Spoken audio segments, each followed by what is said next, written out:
હવે તમારા કોપમાં મને ઠપકો ન આપો અને તમારા રોષમાં મને શિક્ષા ન કરો. કેમને તમારા બાણ મને વાગ્યા છે, તમારો હાથ મને જોરથી દાબે છે. તમારા રોષને લીધે મારા શરીરમાં આરોગ્ય નથી, મારા પાપને લીધે મારા હાડકાંમાં શાંતિ નથી. કેમને મારા અન્યાયી મારા માથા પર ચડી ગયા છે, ભારે બોજોની માફક તે મને ખસિયા થઈ પડ્યા છે. મારી મૂર્ખાઈને લીધે મારા જખમ શરીરને ગંધાઈ ઉઠ્યા છે. હું રથડી ગયો છું, હું ઘણો આંખો વળી ગયો છું, હું આખો દિવસ શોધ કર્યા કરું છું. કેમને મારી કમરમાં પુષ્કળ બળતરા થાય છે અને મારામાં આરોગ્ય નથી. હું બેહોશ થયો છું તથા ઘણો કચડાઈ ગયો છું. મારા હૃદયના ગભરાટને લીધે મેં બૂમાબૂમ કરી મૂકી છે. હે પ્રભુ, મારી સર્વ ઈચ્છા તમે જાણો છો અને મારો વિલાપ તમને અજાણ્યો નથી. મારું હૈયું ધડકે છે, મારું બળ ગગડી ગયું છે અને મારી આંખોનું તેજ પણ જતું રહ્યું છે.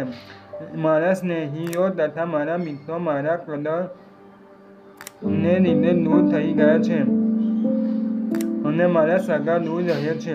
જેઓ મારો જીવ લેવા તાકે છે તેઓ ફાંદામાં પડે છે અને જેઓ મને ઉભેદો કરવા મથે છે તેઓ હાનિકારક વાતો બોલે છે અને આખો દિવસ કપટ ભરેલા ઈરાદા કરે છે. પણ હું તો બહેરા માણસની જેમ તે સાંભળતો નથી અને મૂંગો માણસ પોતાનું મુખ ઉઘાડતો નથી તેના જેવો છું. હા, જે માણસ સાંભળતો નથી અને જેના મુખમાં દલીલો નથી તેના જેવો હું છું. કેમને હે યહોવા, હું તમારા પર આશા રાખું છું.